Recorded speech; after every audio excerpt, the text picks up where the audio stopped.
menee. No niin, ollaan tässä Zagrebissa, Kroatian pääkaupungissa, ja täällä oli tämmönen rienauskonferenssi, jossa oli puhetta myös Sibeliuksesta. Sibelius on täällä kohtalaisen tunnettu, ja miksipä ei olisi. Hän oli tämmönen kuitenkin eurooppalaisen säveltaiteen mestari, jolla oli paljon konnektiota Eurooppaan, myös tänne Etelä-Euroopan suuntaan.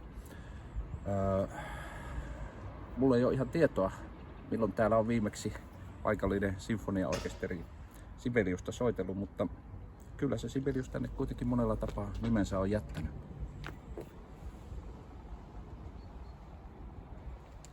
Jana Sibeliusa, Jean Sibelius, katu, joka täällä lähiössä kulkee.